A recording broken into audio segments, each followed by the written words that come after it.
Burası arşiv. Belki de en çok vakit geçireceğiniz yer.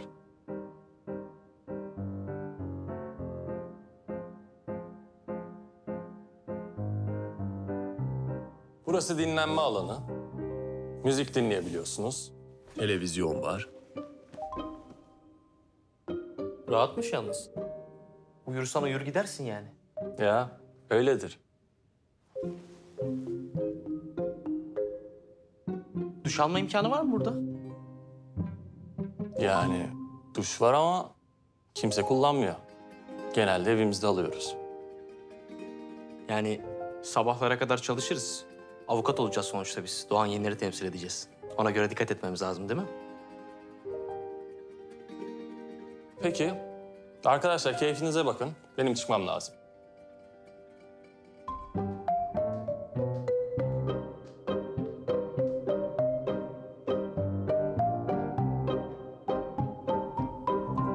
Şirkette 10 yıldır paketleme servisinde çalışıyorum. Daha önce hiç böyle bir şey yaşanmadı. Ama maalesef yaptığım küçük bir hata bir insanın canına mal oldu. Bu benim ihmalim. Keşke bazı şeyleri geri getirebilseydik, telafi edebilseydik. Çok üzgünüm.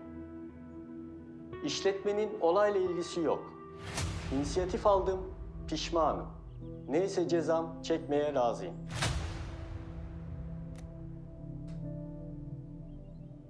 Aklınca suçu başkasına kitleyip fabrikayı kapanmaktan kurtaracak. Aleyhine ifade verecek tanımız olduğunu bilse o işlere girmez. Gerçi hala tam olarak ikna olmadı. Korkuyor. Bana onunla bir görüşme ayarlayın. Peki.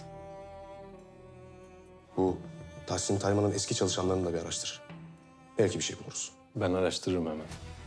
Hiç uzatmayalım. Hemen bitirelim şu işi.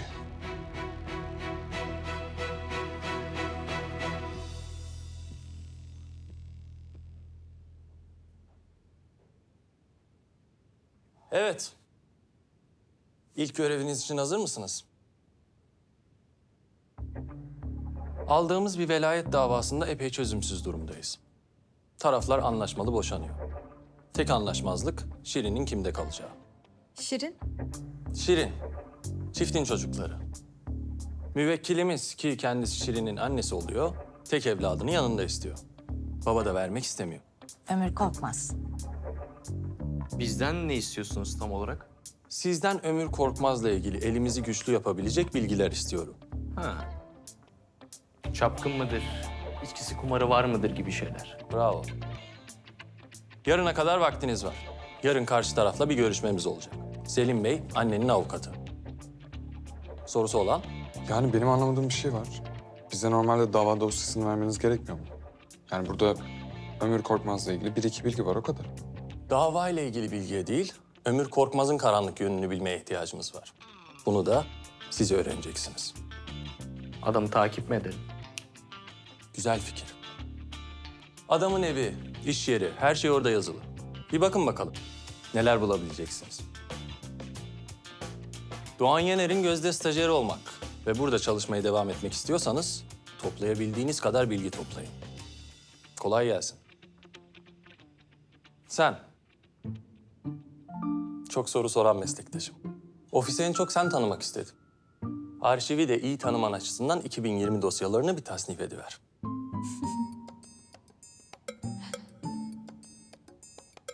Sen de ona yardım et.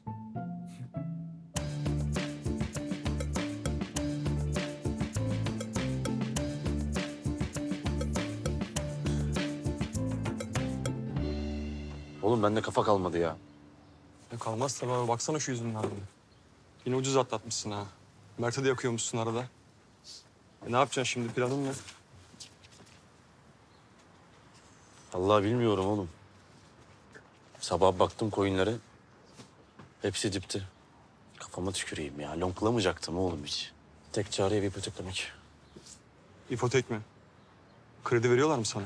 Oğlum sen beni tanımıyorsun galiba ya. Allah Allah. Ne kredisi oğlum? Manyak mısın sen? Bir sürü borcum var benim bankaya. Allah Allah. Bankanın önünden geçemiyorum oğlum. Ya ben sana şey diyeceğim. Heh. Ya şu muhasebeciyle konuşsam da Bana avans falan mı verseler ya? Dalga mı geçiyorsun oğlum sen? Yo. Oğlum sen hiç haberlere bakmıyor musun? Bu kadar koyuna bakacağına biraz haberlere bak. Oğlum her yerde Tahsin Bey yüklü tazminat ödeyecek diye yazıyor. Şaka. Ne şakası oğlum, fabrikanın kapanma ihtimali bile vardır. Neyse fabrikayı bile kapatabilirlermiş. Avans yerine çıkışını verirler ha, haberin olsun.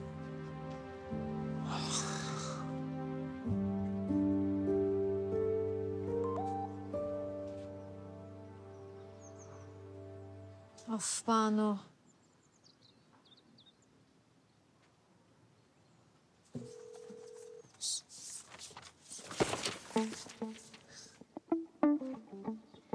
Bu çarpışmalara bir son mu versek? Ben memnunum. Şirin'in babasının dosyasını inceliyordum. İş yerini buldum. Levent'te bir plaza. Plaza çalışan diyorsun. Bu da uzun çalışma saatleri demek oluyor. Kim bilir kaçta geliyor eve. Bir çocuk için hiç iyi bir şey değil bu. Özlüyordur babasını. Dilara'dan biliyorum. Dilara? Yeğenim. Aa, yeğenin mi var? Nasıl aranız, iyi mi bari? Vallahi onu Dilara'ya soracaksın. Sen dayıların en güzelisin diyor. Oo, dayılık müessesesinde iddialısın. Yani. Kendimi övmeyeyim şimdi. Hazır mısın dedektifçiliğe? Hayır, hem de hiç hazır değilim. Kardeşim siz bir ön ödemeyi yapın da ödev kolay. Hadi IBAN'ı yolluyorum. Kahve de getireyim mi Ege Bey? Süper olur vallahi ya. Getiriyorum şimdi. Sağ ol.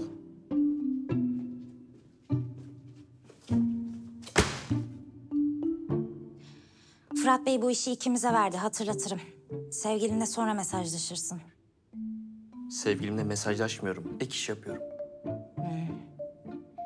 Şimdi bu ek işin arkasından acıklı bir yoksulluk hikayesi gelecek ve benim de buna anlayış göstermem gerekecek, öyle mi? Sen niye böylesin ya? Nasılım ya? İtici. Sen hep böyle miydin yoksa sonradan mı böyle oldun?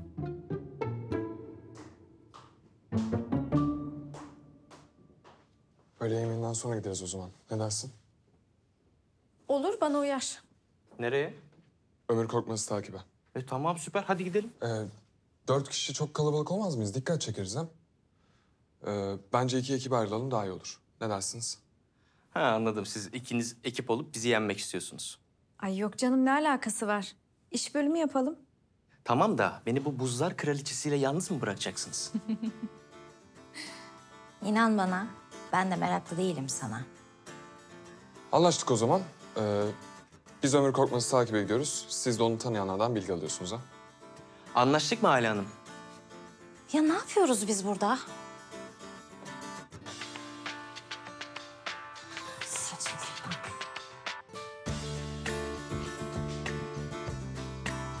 Manyak.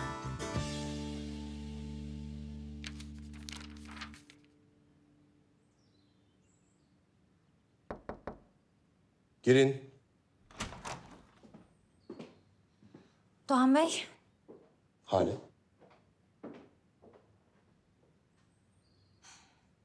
anlıyorum. Stajyerlere uyguladığınız sıradan bir prosedür bu. Böyle fındık fıstık işler atıyorsunuz önüne. Ama ben daha ciddi bir davada çalışmak istiyorum. Sıradan bir stajyer değilim diyorsun. Sadece kendimi daha da geliştirebileceğim bir iş istiyorum Doğan Bey. Mesela?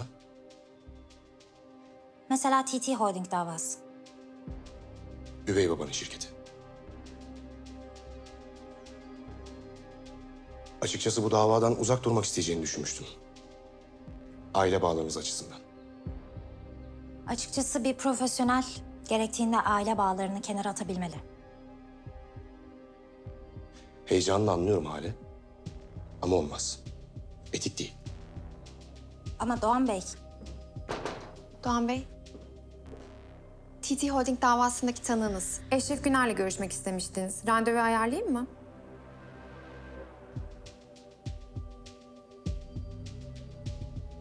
Ben böldüm, özür dilerim.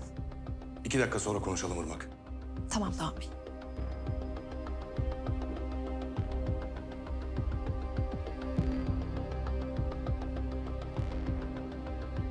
Başka bir şey var mı? Yok.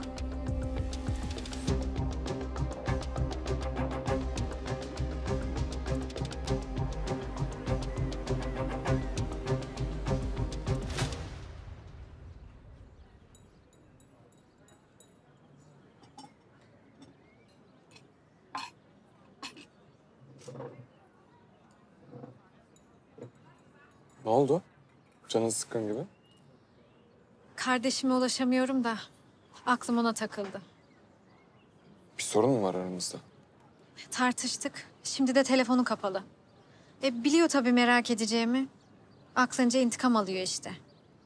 Ergen. Neyse. İşimize dönelim biz. Ömür Korkmaz'la ilgili ne biliyoruz? Fırat Bey'in verdiği dosyada ne varsa o. Haftada 4 gün mutlaka spor yapıyor. Uzun saatler çalışıyor. Spor salonlarının yakınlarında da bir kafede takılıyor sürekli. Bu kadar. Ama eminim iyi bir takiple daha fazlasını öğrenebiliriz. Ne takibi canım? Sene olmuş 2022. Ben şimdi hallederim. Sen sosyal medyaya bakacaksın. Evet. Bakalım sosyal medyasında kızıyla ilişkisi nasılmış? Evet, şimdi bir bakalım. Kardeşin mi? Benziyor musunuz? Evet. İlk bakınca fiziken kardeş olduğumuz belli oluyor ama aslında tamamen farklı insanlarız. Abimle ben gibi.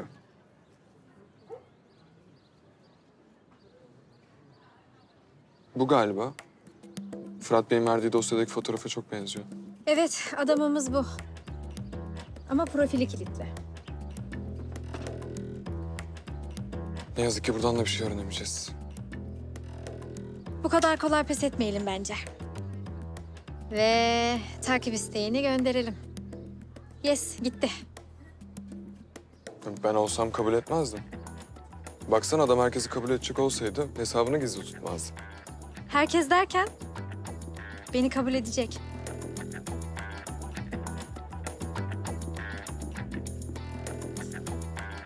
İstersen iddiaya girelim. Var mısın? Ne oldu? Kaybetmekten mi korktun? Nesine? Dondurmasına. Kaybeden modanın en güzel dondurmacısından dondurma alır. Bayağı zor bir iddiaymış bu.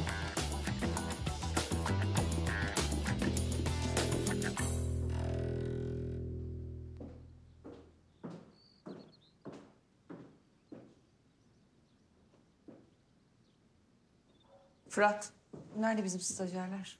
Korkmaz velayet davası üzerinde çalışıyorlar. Selim'in davası niye ki? İlginç bir dava. Onların öğreneceği çok şey var bence. Tülin ben çıkıyorum. Bu TT Holding davasındaki tanıkla yemek yiyeceğim. Tamamdır. Bu arada Hale'yi odandan çıkarken gördüm. Ne istiyormuş? Üvey babasını açtığımız davada çalışmak istiyormuş. Enteresan. Adamla çok iyi bir ilişkisi yok anladığım kadarıyla. Bilmem. Belki de öyledir. Neyse geç kalıyorum ben. Görüşürüz. Kolay gelsin.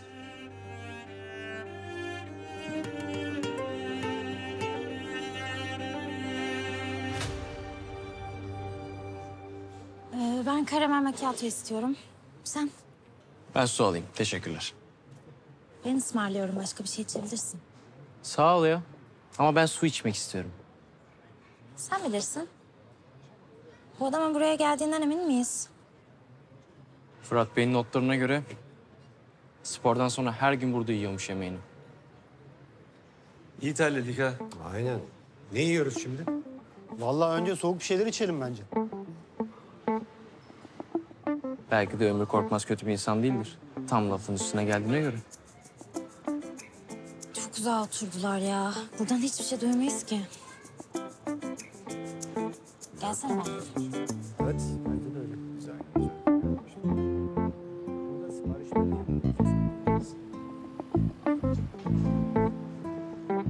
Hafta sonu ne yapıyoruz beyler şimdi? Av ederim ben.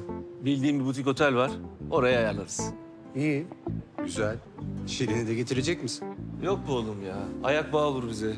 Hem ben bakıcı da tuttum. O evde takılır. Yok artık. Abi, ayak bağı olur diyorsun da neden ayırdın o zaman annesinden? Bırak kalsaydı Aynur'da. Yazık değil mi o kadına? Yok abi öyle bir şey yok. Öyle bir şey yok. Aynur Hanım onu Boşanma davasını açmadan önce düşünecekti. İşine de bindi artık. Bundan sonra düşünsün dursun. O kadar iyi bir adammış ki koskoca hafta sonu küçücük çocuğunu bakıcıya bırakıyor.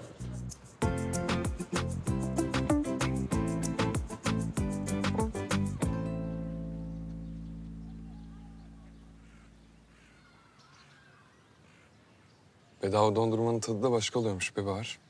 Biraz çocuk muyuz acaba? Tamam anladık, sen kazandın. Artık işimize dönebilir miyiz? Şuna bak ya. Geldiğinden beri köpeğiyle oynuyor. Çocuk evde kim bilir ne halde. Değil mi ya? Şirin de alıp getirsene şuraya. Hiç. Ay yok, ben çok sinir oldum bu adama. Bir iki tane fotoğraf çekeceğim. Belki lazım olur.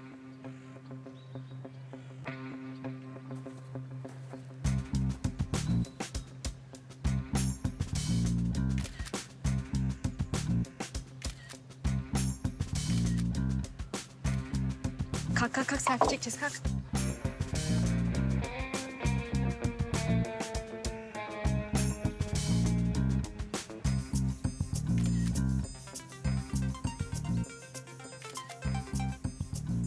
Efendim? Gelirim tabii, gelirim. Tamam, köpeği bir bırakıp geliyorum. Görüşürüz.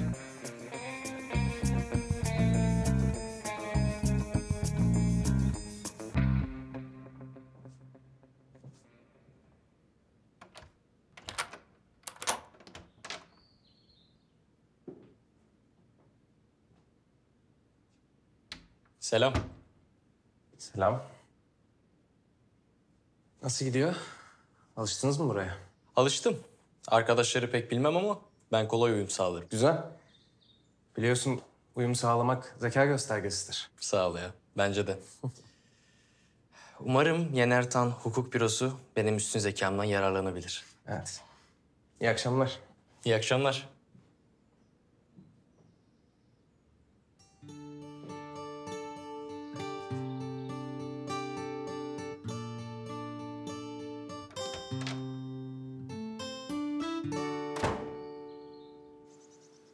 Küçücük çocuğu hafta sonu evde tek başına bırakabilecek tiniyette bir zalim. Hayırdır? Ne okuyorsun sen bu kadar komik? Velayet davamızla ilgili stajyerlerin aldıkları notlara bakıyorum. Gerçekten çok enteresan bir espri anlayışım var. Neyse, çıkıyorum ben. Kimse kalmadı. Sen burada mısın daha? Çıkarım birazdan. Kapıyı kilitlerim, merak etme. Tamam, sağ ol. Görüşürüz. Görüşürüz.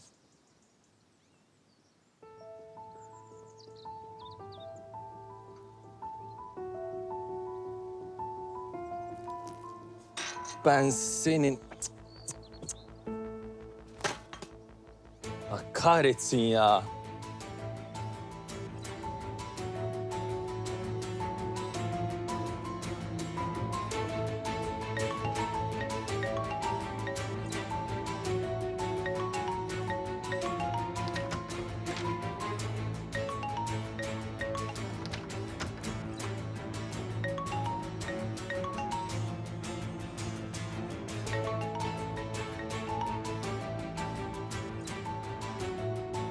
Selam.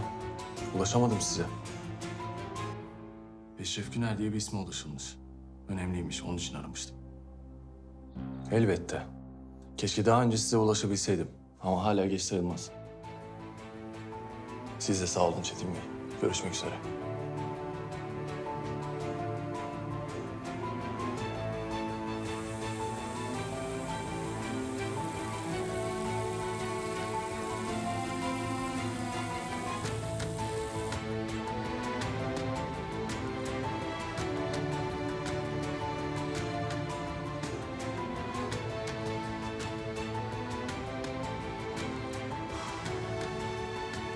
Az kalsın patlıyordum ya.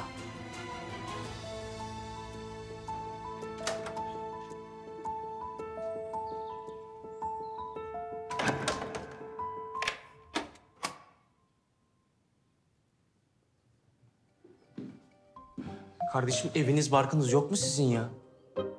Bir gitmek bilmediniz ha. Bekle boğazım kurudu. Kendime bir şeyler hazırlayayım.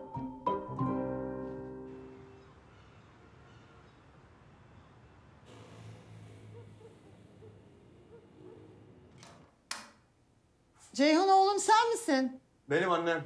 Gel oğlum gel bak misafirimiz var.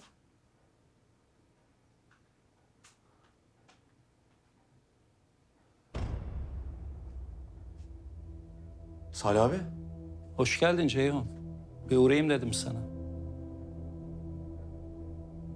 Abi.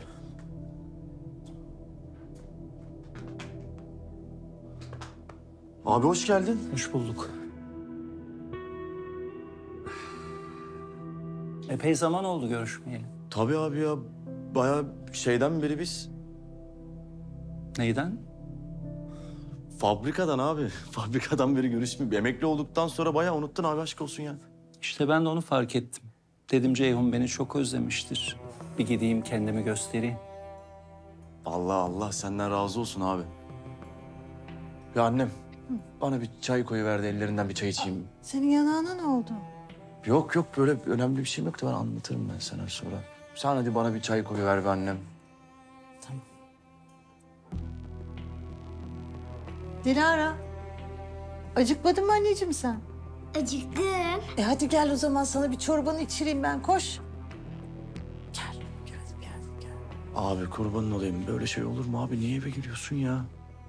Abi yapma bak, beni böyle sık boz edersen ben nasıl vereyim sana parayı abi?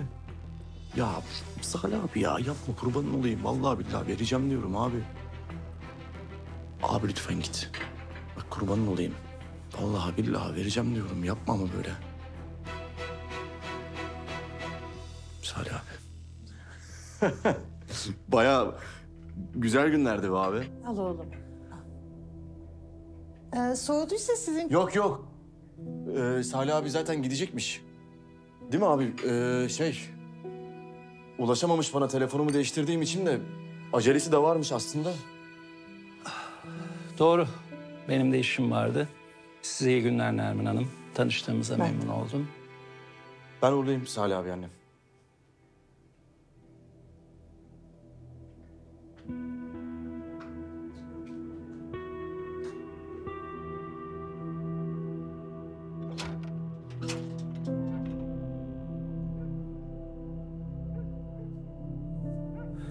Bak Ceyhun, tatsızlık olmasın diye oğlanları üzerine salmıyorum. Abi bak zaten durumum ortada. Tamam dedim abi. Güvensene bana biraz. Abi. Ne oluyor? Bir sıkıntı mı var? Yok oğlum. Salih abi bizim fabrikanın eski çalışanlarından. Ziyaretime gelmiş yanıma. Öyle mi? Memnun oldum. Ben de. Oldu o zaman Ceyhun. Görüşürüz. Salih abiciğim görüşürüz abi. Eyvallah.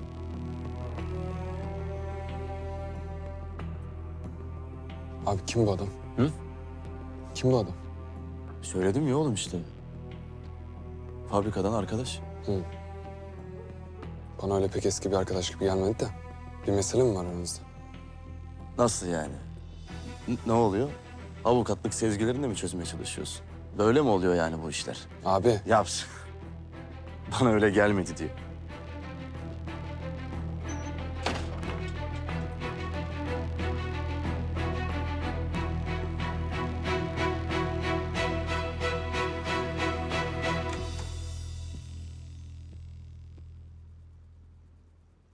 Allah Allah.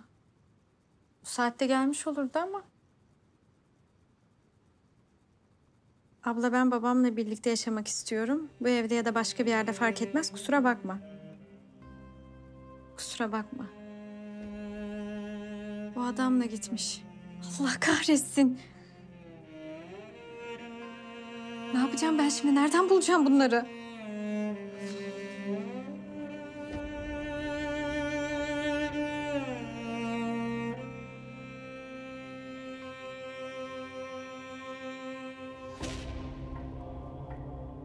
Selamünaleyküm kardeş. Aleykümselam.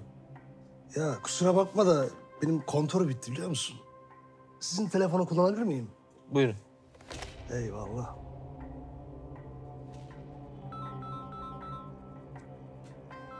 Kim şimdi ya? Alo. Alo. Bahar. Kızım babam ben baban. Neredesiniz? Banu nerede? Çabuk söyle. Ben de o yüzden aradım kızım. Banu yanında. Merak etme endişeye mal yok. Şimdi Bahar'ım bak ne diyeceğim. Bu kızı ben ikna edemiyorum, baştan söyleyeyim. Hani eve dönmeye ikna olmuyor bu. İlla babam diyor, başka da bir şey demiyor ya. Diyorum ki Banu, yavrum sen bir çiçeksin. Sen babanın kaldığı çöplüklerde öyle yapamazsın, yakışmazsın diyorum. Anlatabiliyor muyum hani? Sen de benim çiçeğimsin. Seni de üzmek istemiyorum yani. Üzülmeni de istemiyorum dedim, bir arayayım, bir yoklayayım dedim, haber vereyim dedim. Bana hemen adresi ver çabuk. Neredeyiz? Kuşum ben sana birazdan konum atacağım. Hadi, hadi. Sağlıcakla.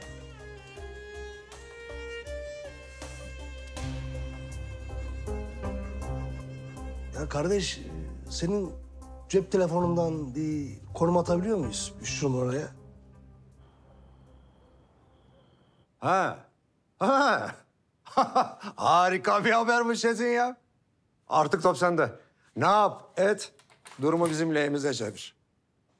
Artık bundan sonrasını Doğan Yener düşünsün. Daha önce nasıl boyunun ölçüsünü aldıysa aynısı olacak. Bak ben sana güveniyorum ha. Bitir bu işi, hallet bu işi. Harika bir haber bu ya vallahi haydi. Hayırdır Tahsin'cim? Keyfin pek yerinde. Ya dava ile ilgili öyle bir haber aldım ki Nur Hanım yani. Ama aramızda muhbirler var, ben şimdi konuşmayayım. Halicim hoş geldin. Geç otur ye yemeğini. Yok ben sizi hiç rahatsız etmeyeyim. Size afiyet olsun. Ya ben şaka yaptım Halecim ya, şaka yaptım ya. Yok gerçekten. Tadınızı kaçırmayayım ben. Afiyet olsun. Peki kızım sen bilirsin. Ya ben ne yapacağım bile... Allah... O kadar dedi ki ya Doğan Yener yanında staj yapma diye. Ay Tahsin'cim ne olur sen de çok üstüne gitme. Bak staj bittikten sonra evden gideceğim falan diyor. Sen merak etme Durarım. Onu zor durumda bırakacak bir şey yapmam ben. Merak etme. Teşekkür ederim hayatım. Ya ne demek ya? Hadi afiyet olsun hadi.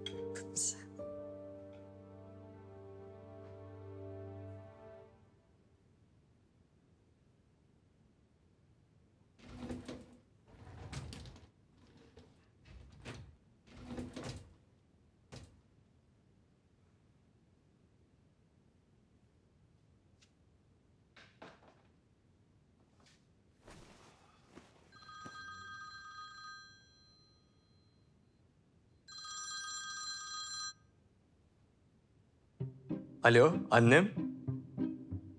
İyiyim annem, sen nasılsın? Ha yok, param pulum var. Hatta sana da yolladım. Bakmadın mı hesabına? Babam nasıl? Ha yok anne, canda kalmıyorum. Kendime harika bir yer buldum. Tamam, babama da çok selam söyle. Öpüyorum sizi. Hadi bay bay.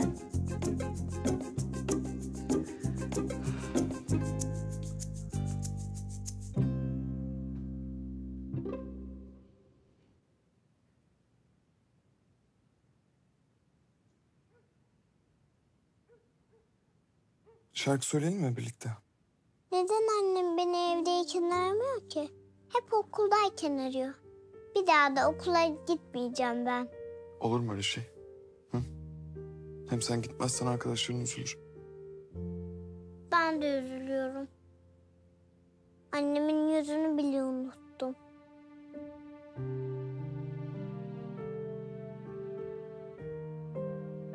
Dayım, gel. Gel buraya gel. Gel kuşum gel. Gel. Annem beni senin kadar sevmiyor değil mi? Aklından geçirme böyle şeyler, tamam mı?